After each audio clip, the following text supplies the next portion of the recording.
శుభ సాయంత్రం. ఇది ఒక గొప్ప కార్యక్రమం. మధ్యవర్తులతోటి సమస్యలను పరిష్కరించుకోవడం అనేది మీడియేషన్. ఈ సందర్భంలో మనకు గుర్తు రావాల్సింది ది బెస్ట్ మీడియేటర్. అందరికీ తెలిసిన ది బెస్ట్ మీడియేటర్ ఎవరో తెలుసా మీకు? అందరికీ తెలిసిన వ్యక్తే.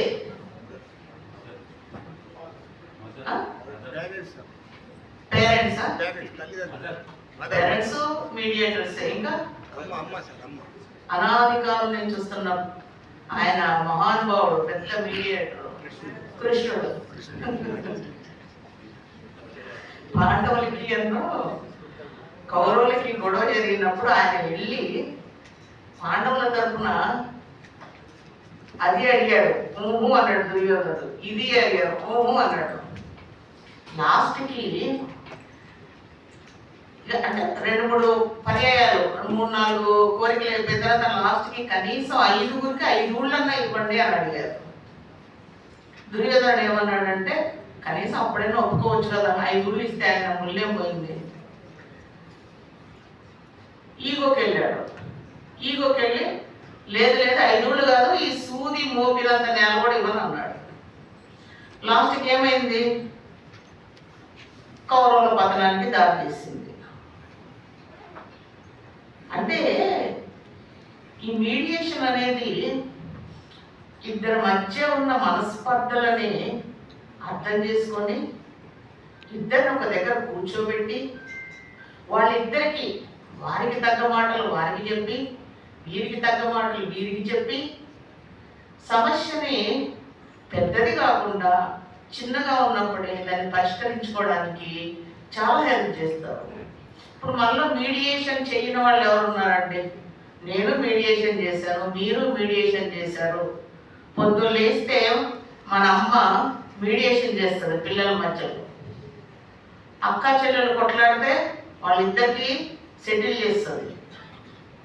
ఇంట్లో ఏమన్నా గొడవలు అయితే కొడుకులకి తండ్రి సెటిల్ చేస్తాడు. చుట్టాలతోటి ఎప్పుడు మనం అమ్మాయిని ఇచ్చిన కాడ వాళ్ళ అత్తగారితో ఏమైనా గొడవలు రావచ్చు. అప్పుడు మన పెద్దోళ్ళ ఊరి పెద్దోళ్ళను కుల పెద్దోళ్ళను పిలిచి మీడియేట్ చేస్తాము. ప్రతి చిన్న విషయానికి ఎవరు కూడా పోయి కోర్టులు ఎక్కాలి, పోలీస్ స్టేషన్లు ఎక్కాలి అని ఎవరు అనుకోరు. అందులో మన భారతీయ సమాజంలో ఏంటంటే ఒక కష్టం, ఒక సంస్కృతి ఏంటంటే పెద్దలను గౌరవించాలి, పెద్దలు చూపించిన బాటలో నడవాలి, వారి యొక్క అమూల్యమైన సలహాలను తీసుకొని జీవితంలో ముందుకెళ్ళాలి. మనకి ఎన్నో ఆ టీవీ ఓపెన్ చేస్తే మీకు ఎన్నో గరికపాటి నరసింహారావు గారు కానీ, చాగంటి కోటేశ్వరరావు గారు కానీ ఇట్లాంటి ఎంతో ఆధ్యాత్మికవేత్తలు చాలా ప్రసంగాలు నేను కూడా వింటూ ఉంటాను.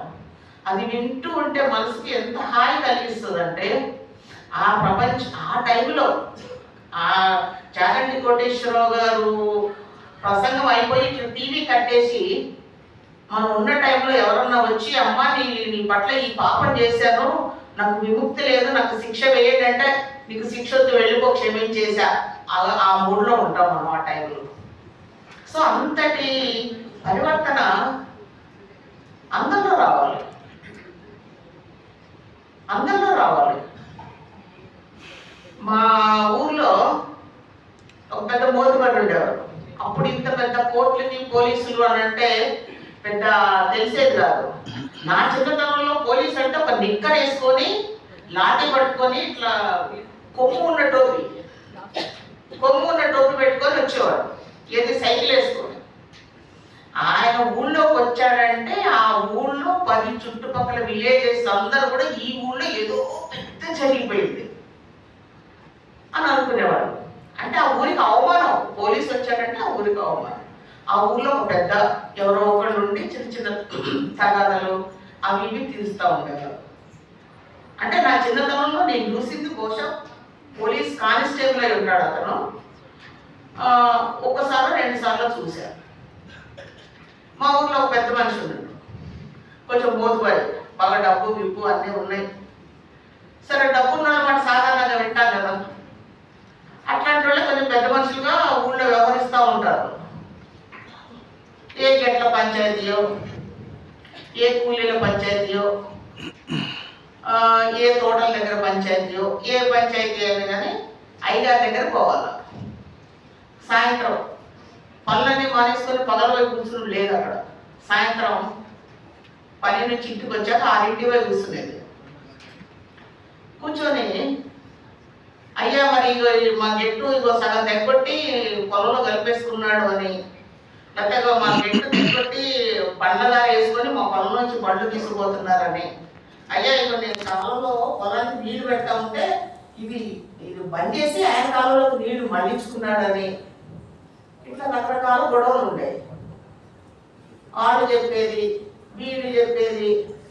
ఆయన మంచిగా తీరుబడిగా నోట్లో చుట్ట పెట్టుకొని మంచిగా గుప్పు గుప్పు అని ఊరుకుంటే ఏం మాట్లాడు, చెప్పేటప్పుడు ఏం మాట్లాడు, సైలెంట్గా వినాలి. వాళ్ళు చెప్పేదంతా వినాలి. వాళ్ళు మొత్తం చెప్పాక సైలెంట్ అయిపోతారు ఆటోమేటిక్గా. మొత్తం చెప్పేదంతా విని విని విని అంతా అయిపోయిన తర్వాత చుట్ట తీసి తుప్పుకు మనం పక్కన ఉంచి అప్పుడు ఆయన ఏంటి దానికి నిర్ణయం ఏంటి అనేది ఆయన చెప్పేవాడు. అది అట్లుండాలి. ఇప్పుడు అదంతా లేవు. చిన్నదానికి పెద్దదానికి పోలీస్ స్టేషన్లకి, కోర్టులకి పరిగెడుతున్నాం. మీరు చెప్పండి, కాలు దెబ్బ తగిలిందండి, చిన్న కాలు దెబ్బ తీసుకుపోయింది, లేదా చిన్న చిటికినేలు ఇరిగింది, కడుపులో నొప్పి వచ్చింది, కాలు నొప్పి వచ్చింది, లేదా హెడేక్ వచ్చింది. వీటన్నిటికీ పోయి మనం హాస్పిటల్లో సర్జరీ చేయమని అడుగుతామా?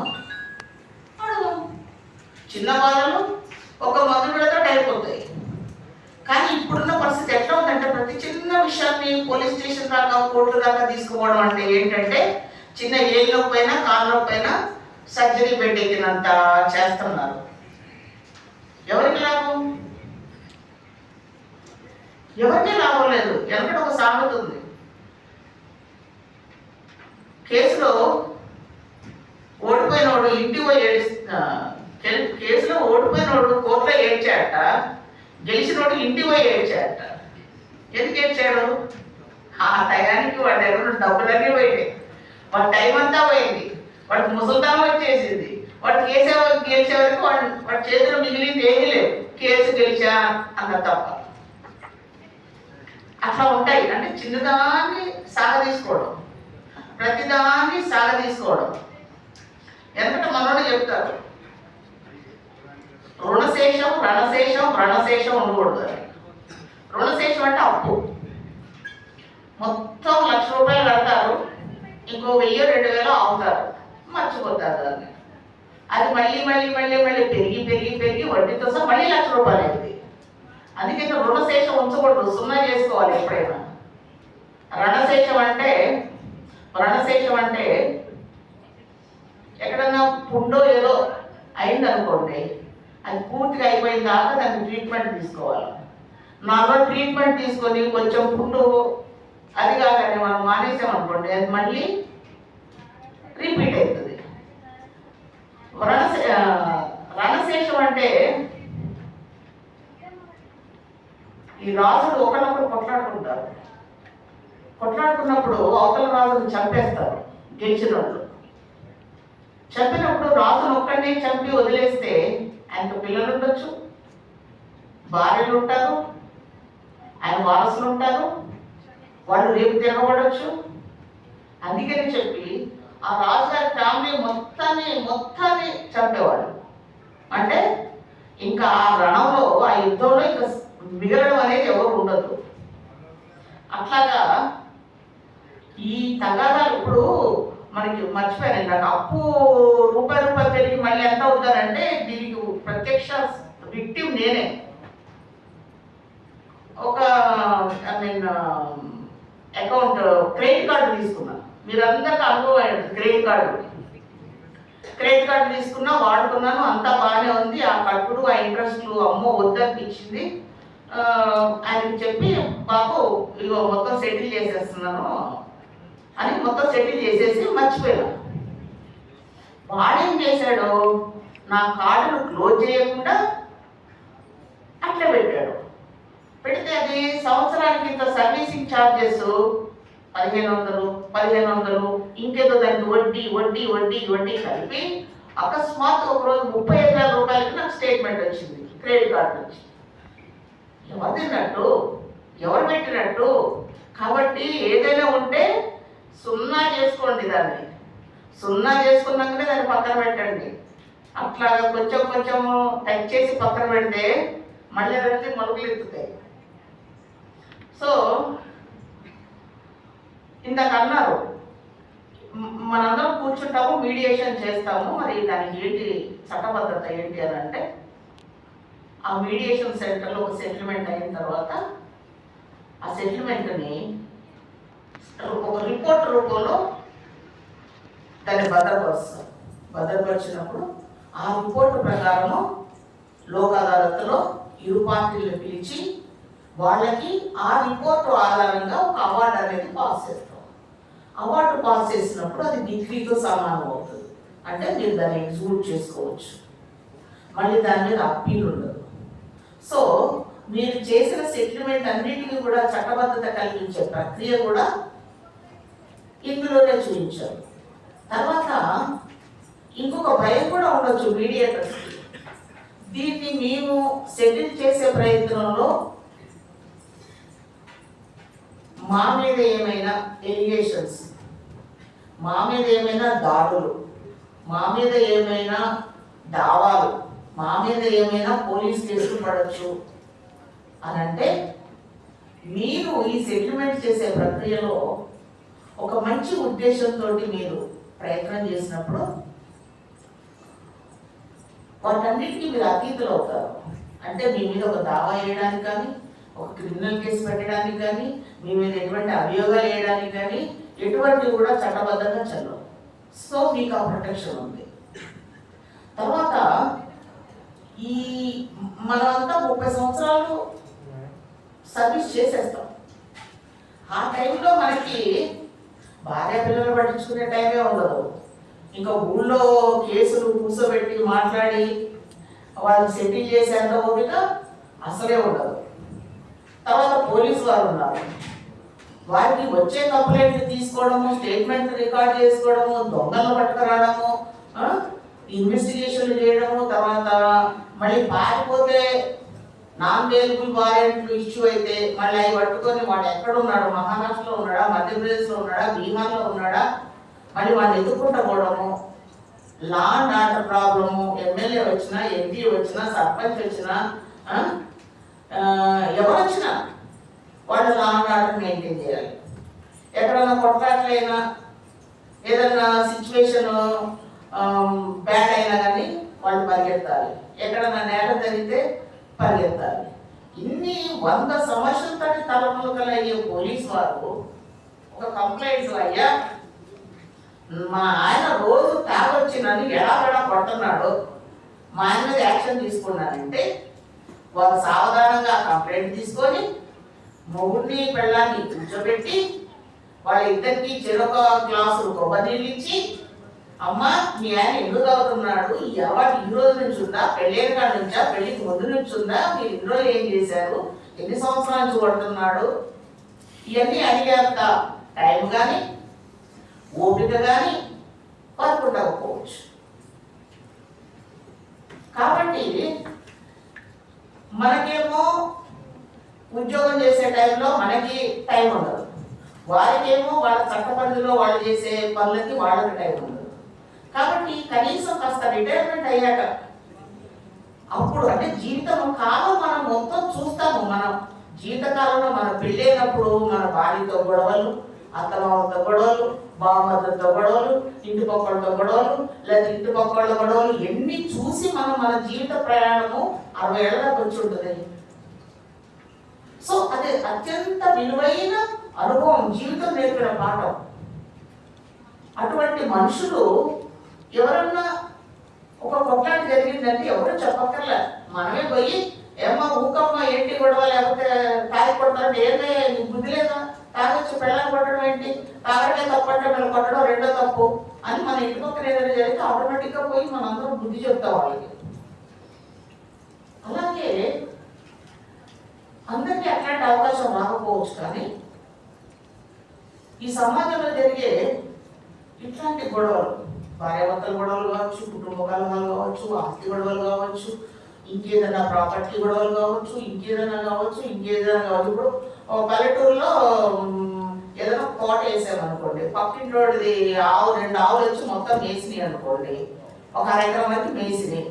ఆ అరెకరం మేస్తే ఓ 10,000 20,000 ఖర్చు అవుతుంది. ఆ 10,000 20,000 కోసం దావా చేస్తాడు ఆ కోర్టులో.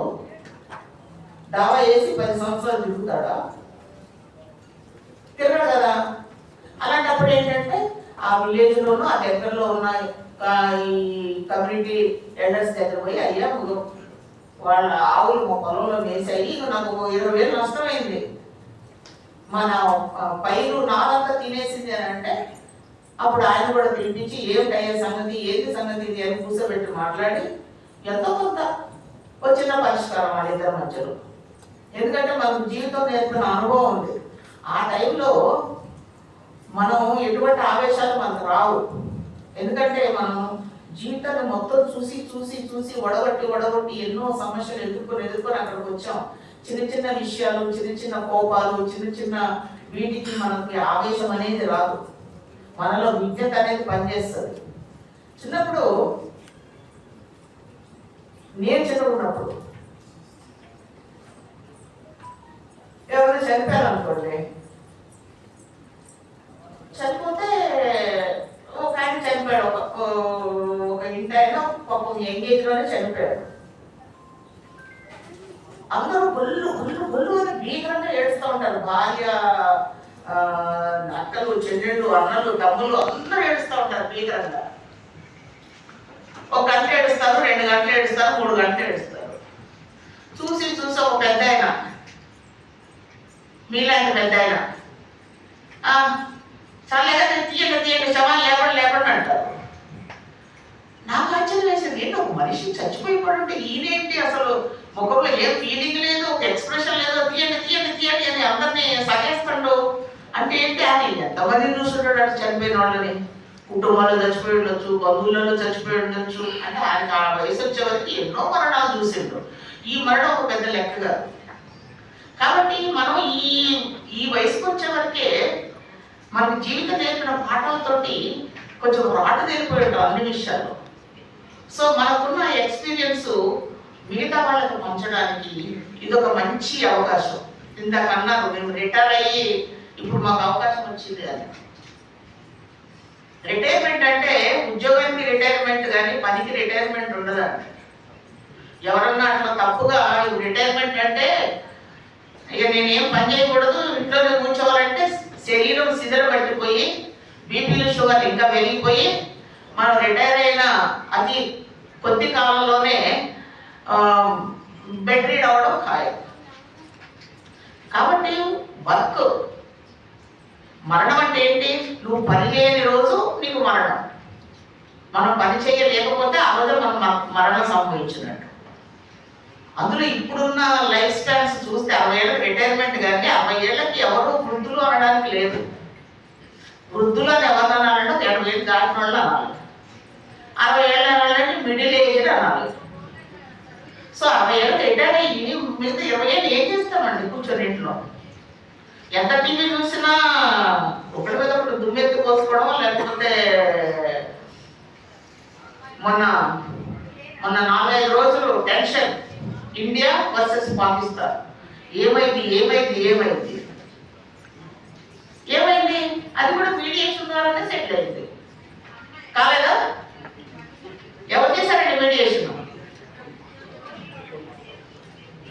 దేశాలకే మీడియేషన్లు నడుస్తున్నాయి. మళ్ళీ చిన్న ఇంతండి.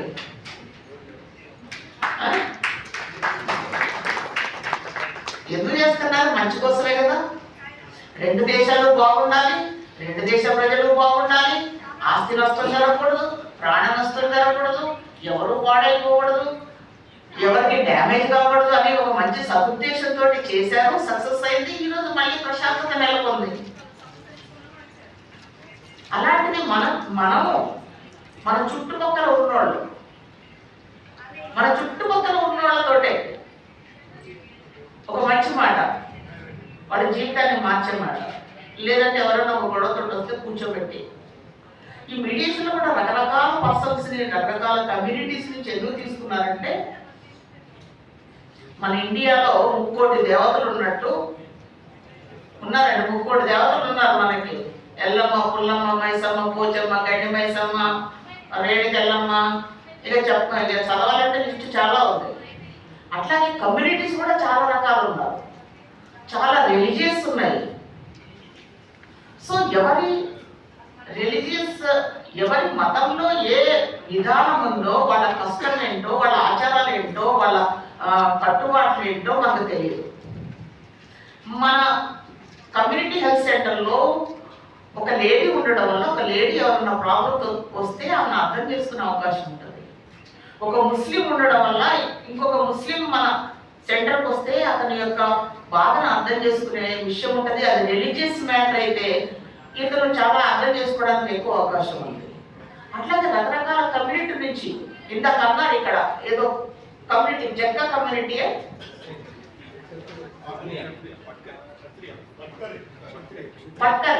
పట్టరి కమ్యూనిటీ నుంచి. సో ఒక్కొక్క కమ్యూనిటీకి ఒక ట్రెడిషన్ ఉంటుందండి. అది మనకు మాత్రమే తెలుస్తుంది. ఎట్లా తెలుస్తుంది? మన అమ్మమ్మను, మన నాన్నమ్మను పాటించి, మన తాతయ్యలు పాటించి, మన తల్లిదండ్రులు పాటించి, మనము పాటించి తెలుస్తుంది. అది ఎవరు ఎక్కడ రాసింది కాదు, ఎవరు ఎక్కడ లిఖించింది కాదు, శాసనాలు వేసింది కాదు. ఇట్లాంటి సంపద అంటే సాంస్కృతిక సంపద తరతరాల నుంచి మన పెద్దవాళ్ళు మనకు అందించే సంపద ప్రతి కమ్యూనిటీలో ఉంది. ఆ సంపద ఎవరికి తెలుస్తుంది? వాళ్ళకే తెలుస్తుంది. అందుకనే రకరకాల కమ్యూనిటీ నుంచి ఎల్డర్స్ని ఇందులో ఒక యూనిట్గా చేశారు. సో ఎలాంటి వారు వస్తే వాళ్ళ యొక్క సమస్యల్ని వాళ్ళు అర్థం చేసుకుంటారని చెప్పి, అందులో కూడా మన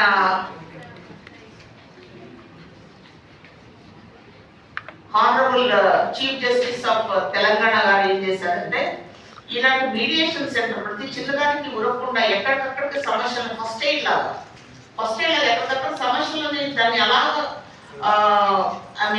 సెటిల్ చేసే పెద్దల యొక్క అనుభవంతో సెటిల్ చేస్తే చాలా సమస్యలు పరిష్కారం అవుతాయని చెప్పి ఆ పెద్దల అనుభవాలను బేస్ చేసుకొని దాన్ని ఆధారంగా చేసుకొని ఈ కమ్యూనిటీ టెండర్స్ కమిటీలు అనేవి ఆయన ఈ సిస్టమ్ ఒకదాన్ని మన దగ్గర ఇంట్రడ్యూస్ చేశారు. అసలు చూద్దాం ఇది ఎంత బాగా నడుస్తుంది చూద్దామని చెప్పి ఫస్ట్ మనం నిజామాబాద్ జిల్లాలోనే పెట్టారు. నిజామాబాద్, కామారెడ్డి పెట్టారు. తర్వాత అక్కడి నుంచి ఇప్పుడు 10 జిల్లాలకు అది ఎక్స్పాండ్ చేశారు. సో ఇందులో ఏ కేసులు వస్తాయి అని అంటే ఏ కేసులైనా రావచ్చు. ఇక్కడ మీకేమి భగవద్గీత ప్రమాణం చేసి కోర్టులో వచ్చి ప్రమాణం చేసి సాక్ష్యాలు చెప్పిన చాలా మంది ఉంటారు. భగవద్గీత ప్రమాణం చేసి అంతా నిజమే చెప్తారు, నిజం తప్ప అబద్ధం చెప్పను అని ప్రమాణం చేయాల్సిన అవసరం లేదు. ఇప్పుడు నీ కేసు ఈ చట్టపరిధిలోకి రావడం లేదు, ఈ కోర్టు కాదు నువ్వు కేసు వేసుకోవాల్సింది కామారెడ్డి కోర్టులో అని చెప్పడానికి లేదు. సరే మరి నువ్వు 10 లక్షల ప్రాపర్టీ 100 రూపీస్ కేసు పట్టుకొచ్చావు కదా, ఇందులో నువ్వు 5,000 ఫీజు కట్టాలి, కోర్టు ఫీజు అని అడిగేవాడు లేదు. సరే నీ తరఫున ఒక అడ్వకేట్లు పెట్టుకో, 10,000 ఇచ్చి నువ్వు అడ్వకేట్ తీసుకొని రావాలని అడిగేవాడు లేదు.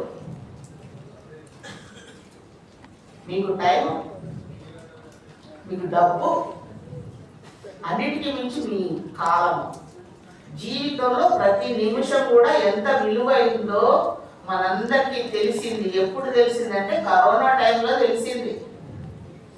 జీవితం అంటే నీటి బుడగ లాంటిది. మన పక్కింట్లో, ఎదురింట్లో, మన ఇంట్లో, మన వెనకింట్లో టక్ టక్ టక్ టక్ లేచిపోయిన వాళ్ళు చాలా మంది ఉన్నారు. ఎన్నో ఫోన్ నెంబర్లు ఫోన్ చేసి ఏమండి ఆయన ఉన్నారంటే ఆయన లేరండి, మన కరోనా సెకండ్ వేవ్ లో పోయారండి. అది ఎప్పుడు జరిగింది? నెంబర్లు మాత్రం అంతే ఉన్నాయి, సెల్ ఫోన్ నెంబర్లు. ఫస్ట్ వేవ్ లో పోయిన వాళ్ళు కొంతమంది ఉన్నారు, సెకండ్ వేవ్ లో పోయిన వాళ్ళు కొంతమంది ఉన్నారు, థర్డ్ వేవ్ వచ్చినా రావచ్చు, చెప్పలేము. పాపం జరిగితే థర్డ్ వేవ్ కూడా వస్తుంది. పెరగొద్దు అంటే ఎక్కడెక్కడ మనం సెటిల్ చేసుకోవాలి.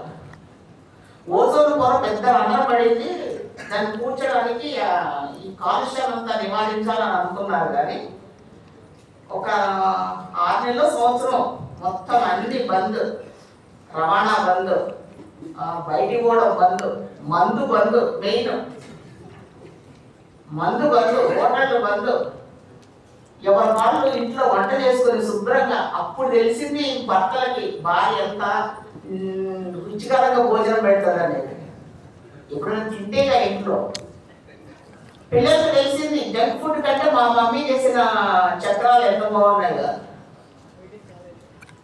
ఈ మొత్తం రవాణా ఎప్పుడైతే తగ్గిపోయిందో, మనుషులు బయటకు రావడం తగ్గిపోయారో, కాలుష్యం తగ్గిపోయి ఆటోమేటిక్గా ఓజోన్ కూడా ఫిల్ అయిపోయింది.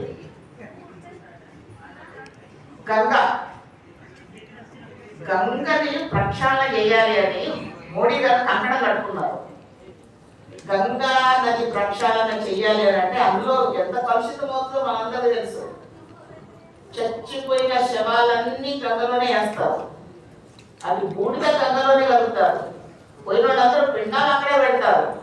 అందులో ఈ పని చేసాము, ఈ పని చేయలేదు అని కాకుండా మ్యాక్సిమం మనం ఎంత కలుషితం చేయాలో అంత కలుషితం చేస్తాం. దాన్ని కలుషితం ఆ ప్రక్షాళన చేయాలంటే కొన్ని వేల కోట్ల అవసరం బడ్జెట్ అని అంచనా వేశారు. ఏమైంది కరోనా టైంలో? అసలు శవము ఇంటి దాకా వస్తేనే కదా హాస్పిటల్లోనే ప్యాక్ చేసేసి మిషన్లో వేసేయడం. ఇంకెక్కడ కాలుష్యం లేనే లేదు. గంగా నదిలో మునకలు లేవు, పిండ ప్రధానాలు లేవు, చిట్టి భస్మాలు కలపడం లేదు, ఏమి లేదు. ఆటోమేటిక్గా గంగా నీరు అనేది స్వచ్ఛమైన నీరుగా మారిపోయింది. అంటే చూడండి, ప్రకృతి ఎప్పుడైనా బ్యాలెన్స్ తప్పినప్పుడు, ఇంబ్యాలెన్స్ అయినప్పుడు ఆటోమేటిక్గా బ్యాలెన్స్ చేస్తుంది. మనం ఏదో చేస్తున్నాం అని అనుకుంటాం. ప్రకృతి కరెక్ట్గా ఎప్పుడు కాసు పట్టుకొని రాజు మన ఈ తూకం ఉంటుంది కదా, ఆ తూకం పట్టుకొని ఎప్పటికప్పుడు చూస్తానే ఉంటుంది. ఈ మేము పోలీసు వాళ్ళతో మాట్లాడాము ఈ విషయంలో. కంప్లైంట్స్ ఎలాగా మీ దగ్గరకు వచ్చినాయండి, ఈ మీడియేటర్ సెంటర్కి ఎలాగా పంపించాలి, దానికి ఒక పద్ధతి, దానికి ఒక ప్రొఫార్మా, అవన్నీ కూడా మేము వారికి చూపించాము.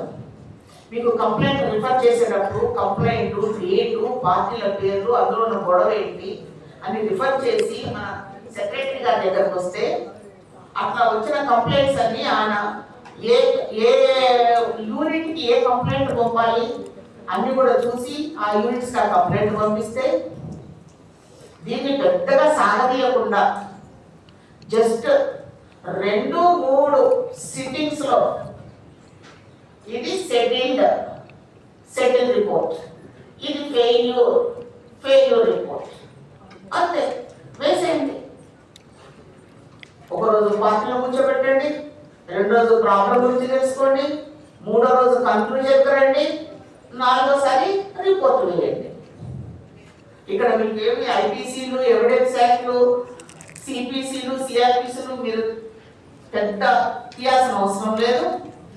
ఇది చట్టపరంగా ఉందా, చట్టపరంగా లేదా అనే చట్టబద్ధత కూడా మీరు చూడాల్సిన అవసరం లేదు. ఇది లిమిటేషన్ పోయిందా, లిమిటేషన్ ఉందా. ఇప్పుడు ప్రామిసరీ నోట్ ఉందనుకోండి, 3 సంవత్సరాల లోపల కోర్టులో వేయాలి, వేయకపోతే మురిగిపోయినట్టు. అట్లాంటిది తీసుకొచ్చి కోర్టులో వేస్తే మేము దాన్ని తీసుకో. అదే పెద్ద మనుషులు, అరే బాబు అట్లా కాదురా, నువ్వు చట్టం ప్రకారం నీకు మురిగిపోయింది కానీ ధర్మం ప్రకారం అయితే నువ్వు డబ్బులు ఇవ్వాలి కదా అని 4 మాటలు చెప్పారు అనుకోండి, కరెక్టే, ధర్మ ప్రకారం నేను డబ్బులు ఇవ్వాలి కదా, నేను ఇవ్వకుండా పోతే ఆ పాపం నన్ను వెంటాడి పైన స్వర్గలోకంలో రిజిస్ట్రేషన్ దెబ్బతింటుంది కదా అని చెప్పి డబ్బులు ఇవ్వడానికి ముందుకు రావచ్చు, సగమైనా ఇవ్వచ్చు. కాబట్టి ఇది చట్టబద్ధత ఉందా, చట్టబద్ధత లేదా అని ఏం లేదు. ఏదైనా కానీ మీ సెంటర్స్కి వచ్చినప్పుడు కొంచెం ఓపిక, కొంచెం మీ దగ్గర ఉన్న ఎక్స్పీరియన్స్ తోటి కొంచెం వాళ్ళని నిదానంగా కూర్చోండి. ఫస్ట్ మనం చేయాల్సింది ఏమీ లేదు. సగం సమస్య ఎక్కడ సెటిల్ అవుతారంటే చెప్పేది వినాలా, ఈయన చెప్పేది వినాలా, ఆయన చెప్పేది వినాలా. ఇవాళ దగ్గర చెప్పడానికి ఏముండదు, మొత్తం ఖాళీ చేయించండి. ఖాళీ చేయించాక ఆటోమేటిక్ వాళ్ళే సలపడతారు. చల్లబడ్డాక కూర్చోబెట్టి ఏం చేయాలి, సర్ది చెప్పాలంటే. మీడియేషన్ అంటే ఏంటి?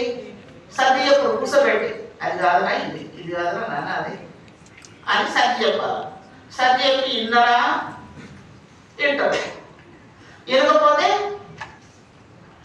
ఎవరి కర్మ వాళ్ళే అనుభవించాలి. డబ్బులు పోతాయి, వయసు పోతుంది. ఈయన వేసిన కేసు కోర్టులో ఈయన చచ్చిపోయి మళ్ళీ ఈయన కొడుకులు వచ్చి వాళ్ళు కూడా ముసలోళ్ళు అయ్యేదాకా నడుస్తూనే ఉంటుంది. కేసు 20 ఏళ్ళు 30 ఏళ్ళు సాగుతున్న కేసు ఇంకా కోర్టులలో ఉన్నాయి. కోర్టులో పెండెన్సీ కూడా చాలా బాగుంది. కాబట్టి మొన్న ఇక యుద్ధం వస్తుంది, వచ్చేసింది. ఈ మీడియా వల్ల కథనాలు ఎట్లుంటాయంటే అదిగో పులి అంటే ఇదిగో తోక అంటారు. యుద్ధం వచ్చేసిందని ఒకళ్ళు రావడం, యుద్ధం అటువైపు నడుస్తుందని ఒక టీవీ మీడియా, ఇక్కడ ఏదో జరిగిపోయింది ఆల్రెడీ ఒక టీవీ మీడియా. సో ఇన్ని రకరకాల దాన్ని ఏమంటారంటే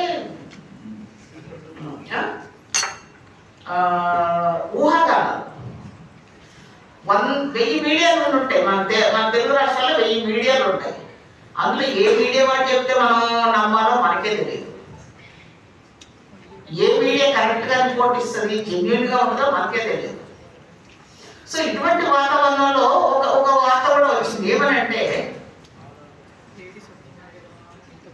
18 సంవత్సరాల నుంచి 40 సంవత్సరాల లోపు వయసు గల వ్యక్తులు ఎవరైనా కానీ ఆర్మీలో చేరవచ్చు. ఈ సమయంలో ఇన్ యాంటిసిపేషన్ ఆఫ్ వార్ అంటే యుద్ధం రావచ్చు కాబట్టి కేంద్ర ప్రభుత్వము అట్లాంటి నోటిఫికేషన్ ఒకటి ఇచ్చింది. 18 సంవత్సరాల నుంచి 40 సంవత్సరాల లోపు వాళ్ళు ఎవరైనా ఇమ్మీడియట్ గా వచ్చి చేరవచ్చు అని. అది కూడా మీడియా చెప్పింది, నేను చూసింది కాదు, నేను చూసింది కాదు.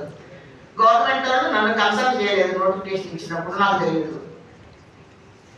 చాలా మంది నా ముందే కొంచెం 41 ఏళ్ళు 42 50 ఏళ్ళు ఉన్నోళ్ళు అంటే నాకు అవకాశం అయింది ఆర్మీలో పోయే అవకాశం. నేను 40 ఏళ్ళలో ఉంటే ఇప్పుడు నేను వెళ్ళిపోతుంటే అంటే అంత వచ్చేసింది ఆవేశం ఒక్కొక్కరికి. మరి 40 ఏళ్ళు పైబడిన వాళ్ళు అట్లాగా ఆర్మీలోకి వెళ్ళలేరు, దేశ సేవ చేయలేరు. దేశానికి సేవ అంటే గన్ను పట్టుకొని ఆర్మీలోకి పోతేనే సేవ. 40 ఏళ్ళు దాటిన వాళ్ళందరికీ నేను అడుగుతున్నా, మీరు వచ్చి ప్రజాసేవ చేయండి, మీడియా సెంటర్లో కూర్చోండి, సమస్యలు పరిష్కరించండి, ప్రజలు సుఖశాంతం ఉండేటట్టు చూడండి. అది కూడా దేశ సేవే కదా.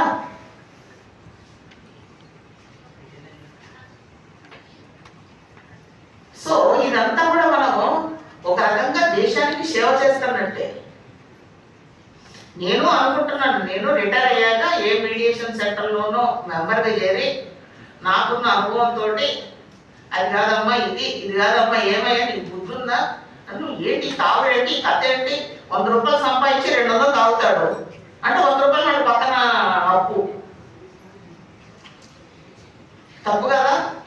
కుటుంబాన్ని ఎంత చూసుకోవాలి కదా. నీకు ఆ గొడవలు ఎందుకు, ఈ ఆస్తి తగాదాలు ఎందుకు.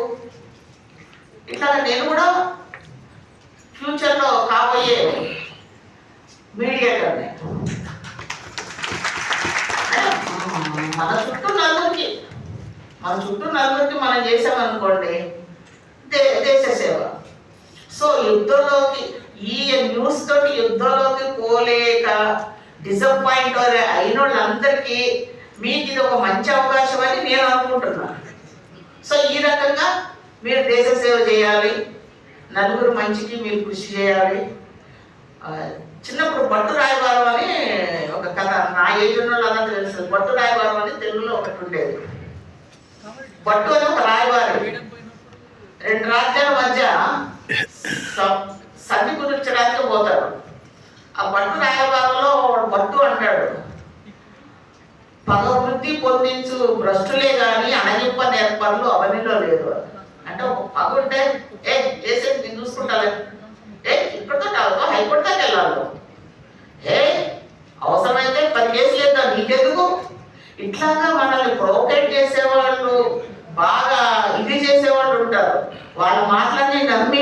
నువ్వు మొదలు పెట్టావనుకోండి, 2 నిమిషాలు వాళ్ళు పక్కన ఉంటారు, మనం అక్కడే మిగులుతాం ఫీల్డ్. కాబట్టి ఇట్లాంటి విషయాల్లోకి ఎప్పుడు మీరు ఉద్రేకపడకుండా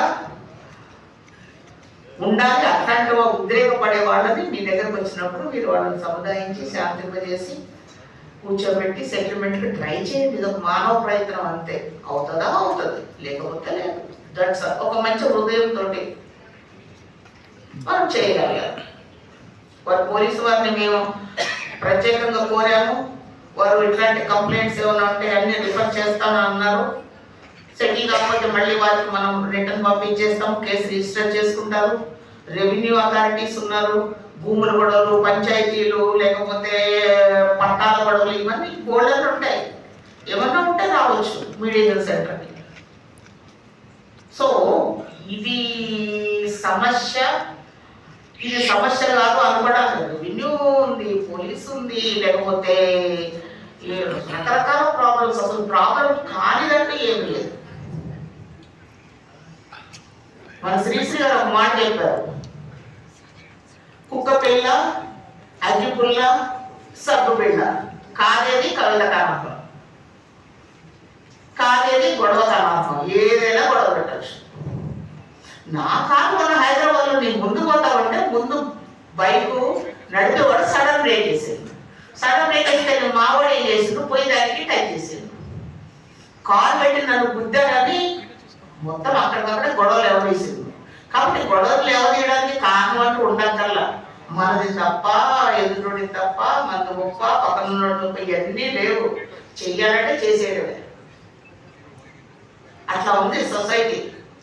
సో అట్లాంటి సొసైటీకి మనం చేసే హెల్ప్ ఏంటంటే ఈ మీడియేషన్ సెంటర్స్ ద్వారా మనం అద్భుతమైన ఫలితాలని అందించి మనం చూసి మనము నెక్స్ట్ జనరేషన్ సేమ్ ఫాలో అవుతుంది. ఇది ఒక కష్టం లాగా అయిపోతుంది, ఒక ఆచారం లాగా అయిపోతుంది. మన భారతీయ సాంప్రదాయంలో ఇది ఒకటి బాగా మిగిలిపోతుంది. సో మనతో మొదలు పెట్టాము, మన పిల్లలు, వాళ్ళ పిల్లలు దీన్ని ఇలాగే కొనసాగిస్తారు. సో అందరికీ ఉపయోగపడతారనే ఉద్దేశంతో ఈరోజు ఇక్కడ కార్యక్రమాన్ని పెట్టడం జరిగింది. ఎవరికన్నా ఏదైనా ఈ ప్రొసీజర్లో ఏమైనా భయాలు ఉన్నా, లేకపోతే డౌట్స్ ఉన్నా, ఇంక్లూడింగ్ పోలీసు వారు ఎవరైనా అడగవచ్చు. మీకు ప్రొటెక్షన్ చెప్పారు. ఇట్లాంటి వాటిలో ఉండడం వల్ల మీ దావాలు, క్రిమినల్ కేసు ఏమి వేయడానికి చెల్లుబాటు కాదు అని. మీరు ఇచ్చిన సెటిల్మెంట్లకి అవార్డులు వస్తాయని చెప్పారు. ఇంకా ఏమన్నా భయ, ముస్లిం మత పెద్దలు ఉన్నారు, వారికి ఒక పర్సనల్ లా ఉంటుంది. ఆ పర్సనల్ లాకు మనకు తెలియదు. ఎవరైనా ఒక ముస్లిం వ్యక్తి వచ్చి నాకు ఈ ప్రాబ్లం ఉంది, ఈ ప్రాపర్టీ కూడా ఉంది, నేను నా ఆస్తి పంపకాలయ్యాలో, లేదా మా నాయన ఆస్తి వదిలిపెట్టి వెళ్ళాడు, ఇది ఎట్లా పంపకాలయ్యాలో నా దగ్గరకు వస్తే, మనం హిందువులో వాళ్ళ పంపకాలు ఎట్లంటే మనకు తెలియదు. అప్పుడు వాళ్ళు అందులో మెంబర్గా ఉంటారు. కాబట్టి ముస్లిం పర్సనల్ లా ప్రకారం వాళ్ళు ఇగో ఇలాగ వాటాలు వేయాలి, వీరికి ఇంత వాట, ఈయనకి ఇంత వాట, ఈయనకి ఇంత వాట వస్తుందని వారు చెప్తారు. అందువల్లనే ఇట్లా అందరి పెద్దలు కూడా ఇందులో తీసుకోవడం జరిగింది. ఎవరికైనా ఏమైనా ఎనీ క్వశ్చన్? నా పేరు కొంచెం శ్రీనివాస్ మేడం. అయితే ఒక పార్టీ వచ్చి మనకు అప్లికేషన్ ఇచ్చినప్పుడు రెండవ పార్టీని పిలిస్తే రావట్లేదు అట్లా అని చెప్పి మన సెక్రటరీ సార్కు చెప్పేసి మనం నోటీస్ కూడా సర్వ్ చేస్తున్నాం. అయినా స్పందించి రావడం లేదు. దానికి మనం ఏం చేస్తే బాగుంటుంది? స్పందించి రావడం లేదు కదా, ఉదయం ఈయన పోలీస్ స్టేషన్ పోతాడు. పోలీస్ వాళ్ళు క్యాకేస్తే దెబ్బ పరిగెత్తుకుంటూ వస్తాడు. అయ్యా పాపం ఎందుకురా నువ్వు పోలీస్ స్టేషన్ దాకా, ఇక్కడే చూసుకోరా అంటే వినలేదు. పోలీస్ స్టేషన్ దాకా పోయిన తర్వాత అక్కడ వాడికి ఖచ్చితంగా న్యాయం జరిగింది.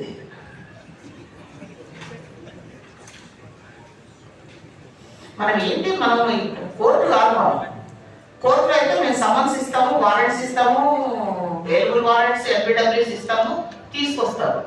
ఇది ఏది కూడా స్వచ్ఛందంగా జరిగే ఒక ప్రక్రియ. బాధపడ్డోడు స్వచ్ఛందంగా మన దగ్గరకు వస్తాడు, అవతలోడు మనం పిలిపించినప్పుడు వస్తాడు. రాకపోతే మనమేం చేయలేము.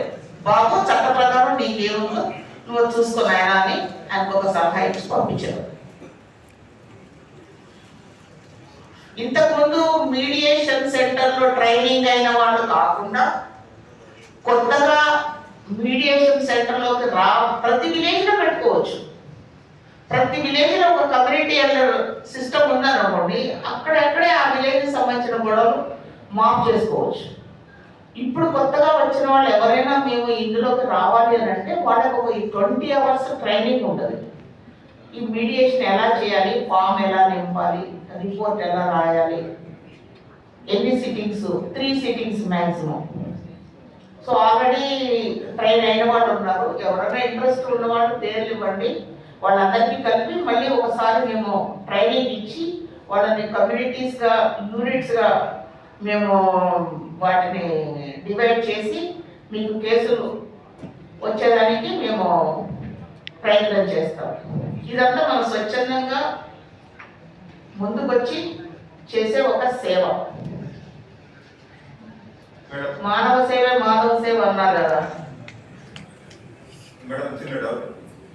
చెప్పండి. అమ్మ ఏసీపీ గారికి డౌట్ అండి, కష్టం చెప్పండి.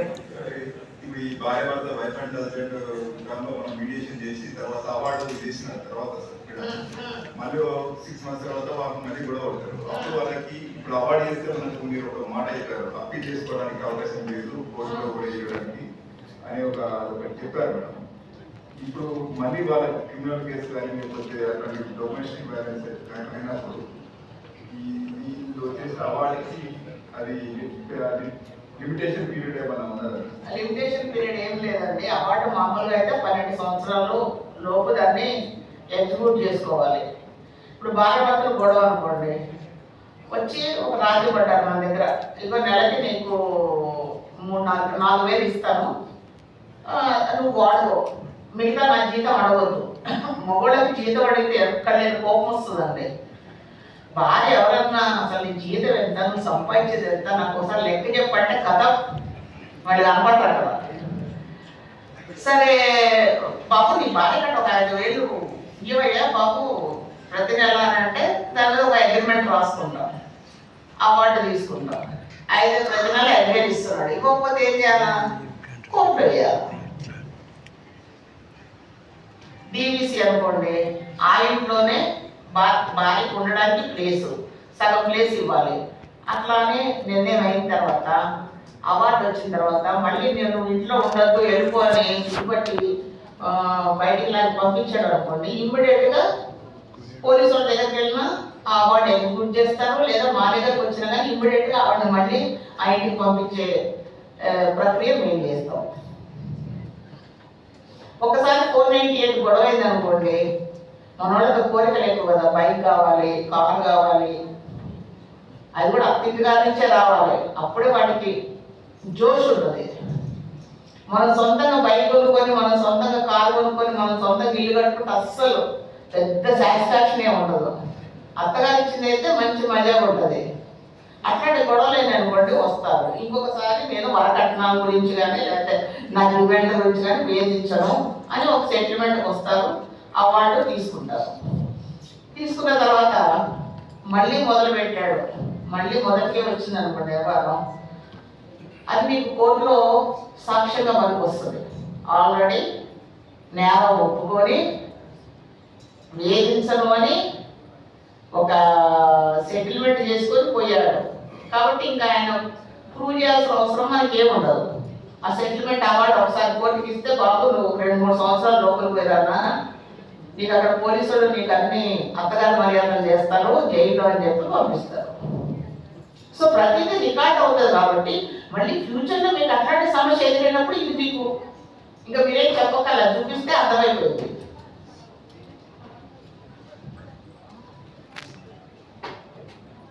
ఇప్పుడు కొత్తగా వచ్చిన వాళ్ళు ఎవరైనా మీడియేషన్ దాంట్లోకి రావడానికి విల్ఫుల్ ఉన్నారో, కొత్తగా వచ్చారు ఎవరైనా మన సార్ చెప్పారు సిక్, జైన్, ఆల్ రిలీజియస్ నుంచి.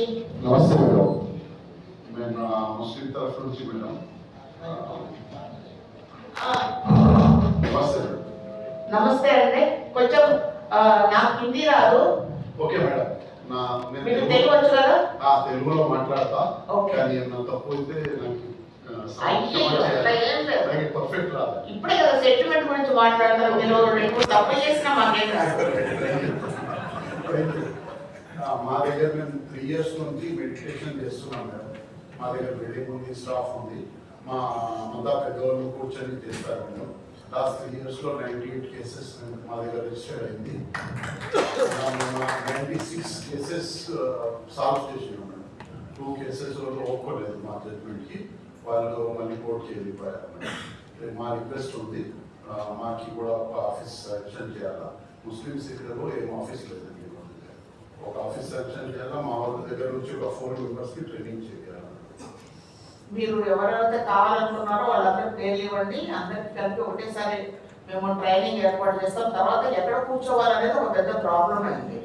మేడం మా దగ్గర ఆఫీస్ ఉంది మేడం, ఆల్రెడీ ఆఫీస్ ఉంది మేడం. ఆఫీస్ బాయ్ ఉంది, ఆయన డ్యూటీ 8 hours ఉంటుంది మేడం. మళ్ళీ ఆయన దగ్గర అప్లికేషన్ ఇస్తే మేము 15 daysలో ఒక సండే చేస్తాం మేడం. మా 6 పెద్దవాళ్ళు, మత పెద్దవాళ్ళు కూర్చుంటారు.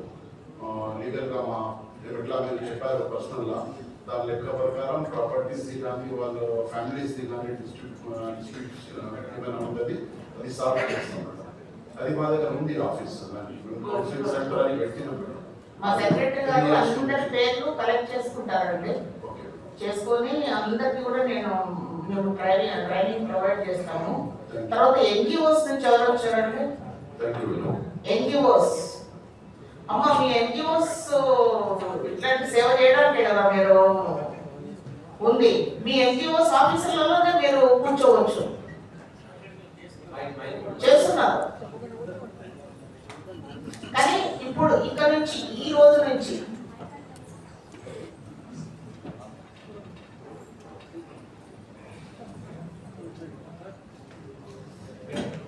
మీరు చేస్తున్నారు సెటిల్మెంట్స్, కానీ అవి ఎక్కడ కోర్టులలో అమలు చేయబడవు కదా. ఏదో ఒక తీర్మానం, ఒక పెద్ద మనుషుల తీర్మానం, కానీ దానికి చట్టబద్ధత లేదు. ఈ రోజు నుంచి మీరు ఎక్కడైనా ఒక సెటిల్మెంట్ చేస్తే తీసుకొని లోక్ అదాలత్ రండి, అక్కడ దానికి అవార్డు ఇప్పిస్తే మీరు సెటిల్ చేసినందుకు వాళ్ళు మీకు జీవితాంతం రుణపడి ఉంటారు. ఆ అవార్డు దగ్గర పెట్టుకొని చాలా జాగ్రత్తగా భూమి పట్ట కాగితాలు ఎట్లా దాచుకుంటామో అట్లా దాచుకుంటారు అవార్డు.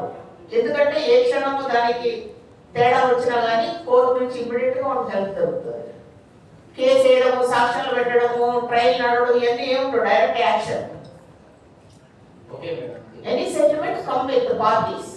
చేస్తున్నాం మేడం. ఆల్రెడీ వాలంటీర్ గారు కూడా కొంతమంది రిఫర్ చేస్తున్నాం ట్రైనింగ్ గురించి. సార్తో మాట్లాడాము. ఆఫీస్ కూడా మేము ఉంది. సార్ వాళ్ళకి పర్మిషన్ ఆఫీస్ కూడా స్టార్ట్ చేయాలి. మా ఇండియా ఆఫీస్ కూడా ఇప్పుడు ఏ చేసినా చేస్తున్నాం. ఓకే. ఇంకా ఇందులో ముందు ఏంటంటే ఎన్జిఓస్ ఎవరైతే ఉన్నారో వాళ్ళందరూ ముందుకు వస్తే ఇంకా మంచి దీనికి రిజల్ట్ కొంచెం ఎక్కువ పర్సంటేజ్లో ఉండొచ్చు. Okay madam. యాక్చువల్లీ మా దగ్గర ఇప్పుడు 4 NGOs కొలాబరేషన్, NGOతో పాటు చిన్న చిన్న వాలంటీర్ ఆర్గనైజేషన్స్, యూత్ సొసైటీస్ కూడా అదో కొలాబరేషన్. ఓకే, వాళ్ళందరితో కలిపి మేము చేస్తాం. Okay, very good, thank you. ఇంకా ఏమైనా చిన్న చిన్న సందేహాలు? కిషోర్ అండి రావాలి. నేను మన పరిధి మనం నేను ప్రస్తుతానికి నేను సుభాష్ నగర్ వాస్తవ్యండి. నేను సుభాష్ నగర్ గ్రామం. సుభాష్ నగర్ నా పరిధి వచ్చేసి తిరువూరు పోలీస్ స్టేషన్ వస్తుంది. మన గ్రామంలో 6 పోలీస్ స్టేషన్లు ఉంది. దీనికి ఏమన్నా పరిధి ఏమన్నా ఉంటుందండి? ఈ పరిధి అంటే ఇప్పుడు నిజామాబాద్ డిస్టిక్ ఇక్కడ ఇటొచ్చి ఆర్మూరు, ఇటొచ్చి బోధన వరకు కూడా మేము చూస్తున్నాము. కాకపోతే మీ పరిధిలో మీ పోలీస్ స్టేషన్ కేసులే రావాలని ఏమీ లేదు. మీకు కమ్యూనిటీ సెంటర్స్ ఉంటాయి. కేసెస్ పోలీస్ స్టేషన్ నుంచి రిఫర్ అయిన కేసెస్ మా దగ్గరకు వస్తాయి. మేము అవి చూసి ఒక్కొక్క దానికి ప్రియారిటీ చొప్పున మేము పంపిస్తాము. మీరు ఆ పరిధిలో ఉన్నారు కాబట్టి మీకు ఆ పోలీస్ స్టేషన్ కేసులే రావాలని ఏం లేదు, మీకు ఏ కేసులైనా రావచ్చు. అయితే మాది మేడం మాది లారీ ఓనర్స్ కదా, దానికి జనరల్ సెక్రటరీగా మాది నిజామాబాద్కి సంబంధించి కాకుండా ఇప్పుడు బోధన్ కానీ ఆర్మూర్ కానీ బాన్సువాడ కామారెడ్డి కానీ మొత్తం నిజామాబాద్ కానీ కామారెడ్డి 2 జిల్లాలలో ఇలాంటి అప్పుడు చిన్న చిన్న సమస్యలు వస్తూ ఉంటాయి. సో మేము అక్కడ వెళ్ళి ఏదైనా పరిష్కారం చేయవచ్చు. బోధనలో ఉన్నాయి సెంటర్స్, ఆర్మూర్లో ఉన్నాయి సెంటర్స్. లేదంటే ఇప్పుడు మీరు క్రియేట్ చేసుకోండి, బోధనలో ఒక నలుగురితో ఒక సెంటర్ క్రియేట్ చేయండి, ట్రైనింగ్ తీసుకోండి, పెట్టుకోండి. ఈ వెహికల్స్ ప్రాబ్లమ్స్ చాలా ఉంటాయండి. అదే రావడానికి ప్రతి ఎక్కడ ఏం జరుగుతుందో తెలియదు. అట్లని ఎక్కడ చేసి మేమే డైరెక్ట్ వెళ్ళచ్చా, లేకుంటే ఆల్రెడీ ఉన్న వాళ్ళని అప్రోచ్ కావాలా? అక్కడ ఉన్న వాళ్ళని అప్రోచ్ కావచ్చు, లేదంటే మీరు ఒక 5-6 డిఫరెంట్ కమ్యూనిటీ నుంచి ఒక ఎల్ఎస్ లాగా ఫామ్ అయ్యి మీరు వచ్చి మా దగ్గర ట్రైనింగ్ తీసుకొని మీరే ఒక సెంటర్ లాగా పెట్టుకోండి. No problem. ఓనర్స్ అసోసియేషన్, ఆటోల అసోసియేషన్, మన హోటల్స్ అసోసియేషన్, లేకపోతే ఇంకా రకరకాల వాళ్ళు అందరూ కూడా ఎవరు అసోసియేషన్ లో వాళ్ళు ఒక కమ్యూనిటీ సెంటర్ ని మీరు పెట్టుకోవచ్చు. ఒక 4-5 తోటి, అంటే డిఫరెంట్ కమ్యూనిటీ నుంచి ప్రాతినిధ్యం ఉండాలా, ఒక లేడీ ఉండాలా, పెట్టుకొని మీరు వాళ్ళు ఇష్టపడుకొని మేము మా దగ్గరకు వస్తే వాళ్ళని మేము ట్రైన్ చేసి వాళ్ళని ఒక కమ్యూనిటీగా మేము రిజిస్టర్ చేసుకొని పంపిస్తాము.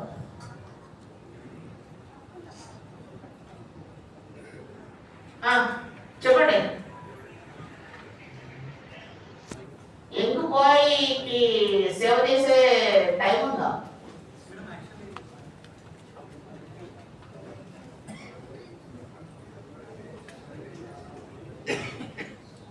Good evening madam. మేము హిందూ యువత వాలంటీర్ సర్వీస్ ఆర్గనైజేషన్ ఇప్పటివరకు పోలీస్ సపోర్ట్ తోటి 133 అన్నోన్ డెడ్ బాడీస్ కి లాస్ట్ టైం పర్ఫామ్ చేస్తున్నాం మేడం.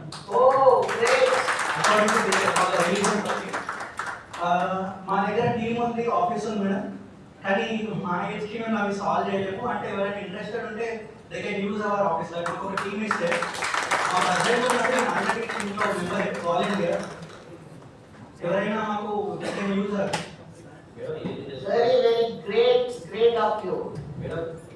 కాబట్టి మీడియేటర్ గా 25 ఇయర్స్ అబౌవ్ సరిపోతుంది. అండ్ జస్ట్ గ్రాడ్యుయేషన్ ఆఫర్ ఉన్నాం. 25 ఇయర్స్ అబౌవ్ ఎవరైనా చేయొచ్చు. మీరు చదువుతున్నారా, జాబ్ చేస్తున్నారా? ఎంబీఏ అయిపోయింది. మీరు మెంబర్ లాగా ఉండండి. ఏదైనా యూటీచింగ్ కేసు వచ్చింది అనుకోండి, అప్పుడు మీరు చెప్తారు కదా, 16 ఏళ్ళలో నేను కూడా ఇదే చేశాను రా, నువ్వు ఇట్లానే చెడిపోతావు, సెల్ ఫోన్ చూస్తే జీవితం నాశనం అయింది, ఆడపిల్లలు చూస్తే జీవితం నాశనం అయింది, నేను ఎంబీఏ చేస్తున్నాను, ఇవన్నీ నేను చూసే వచ్చా, నువ్వు డైరెక్ట్ గా ఇట్లా గుర్రానికి కడతారు కదా అటు ఇటు. అలా ఉంటేనే చదువు సాగుతుందా బాబు, పక్క చూపులు వద్దని మీరు కూడా అడ్వైజ్ చేయొచ్చు. మీరు కూడా మీ అసోసియేషన్ నుంచి ఒక మెంబర్గా పెట్టుకోండి. ఇంకో వాలంటీర్ ఉన్నారు, ఒక్కరే ఉన్నారా? ఇంకా 4-5 జత చేస్తాం మేము. No problem. ఇచ్చిన పేర్లని మేము కలెక్ట్ చేసుకొని ఒక్కొక్క యూనిట్ ఒక 5-6 ఉండేటట్టుగా మేము డివైడ్ చేసి మీకు ఇస్తాము. They will sit in our office. No problem. కానీ వాటి గ్రేట్ సర్వీస్ అంటే రియల్లీ.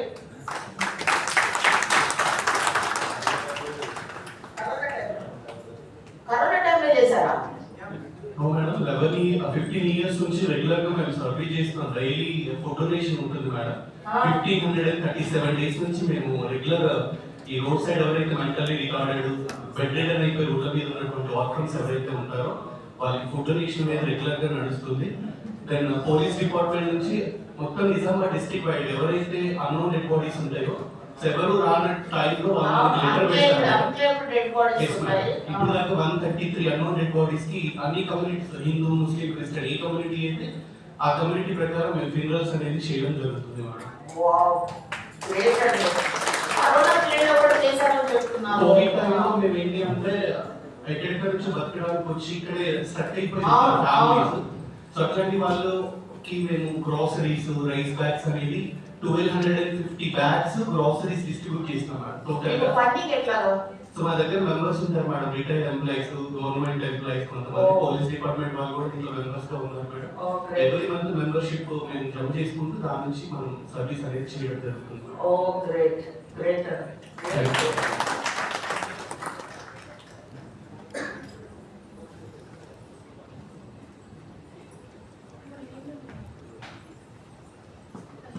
ఆడవాళ్ళు ఒక్కటి కూడా అడగలేదు. మహిళలు మహారాణులు ఏదో ఒకటి అడగండి. పొద్దు లేస్తే మీకు ఎన్ని గొడవలు ఉంటాయి ఇంటి పక్కోళ్ళతో, ఇంటి ముందోళ్ళతో.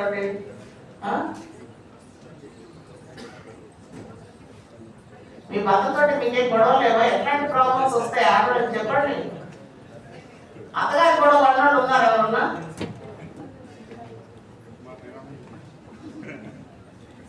ఏమా మీ దగ్గర ఎవరు రాలేదా అత్తగారు వేధిస్తుందని?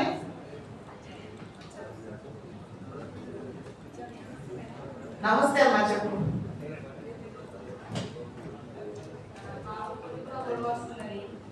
బాబు ఎవరు బాబు?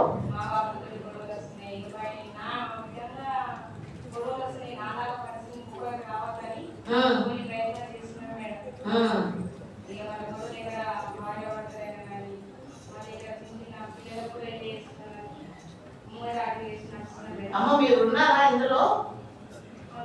మెంబర్ గా ఉన్నారా? Very good. అమ్మా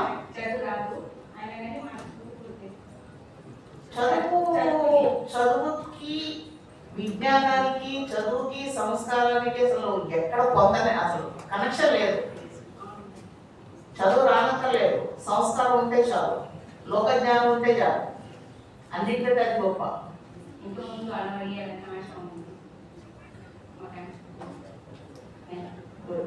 నెక్స్ట్ మీరేంటి బాబు? లేచారు నిలబడి. ఓహో ఓకే ఓకే ఓకే ఓకే. అవునా? ఆడవాళ్ళు ఎక్కువ భర్తల మీద అత్తల మీద కంప్లైంట్ తీసుకొస్తారు కదా.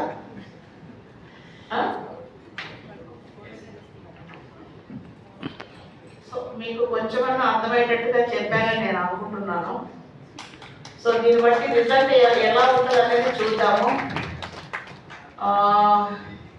రిపీటెడ్గా కొంత పీరియడ్ టైం పీరియడ్ ఒక 6 months తర్వాత మళ్ళీ 1 year తర్వాత దీని మీద మళ్ళీ ఒకసారి మనం కూర్చొని మాట్లాడుకున్నాం. ఈ సంవత్సర కాలంలో ఎలా జరిగింది, ఏంటి, ఎవరికి ఏం ప్రాబ్లమ్స్ వచ్చాయి, ఎలాగ మనకు రిజల్ట్స్ వచ్చాయి, ఇవన్నీ కూర్చొని మాట్లాడుకున్నాము. Thank you so much.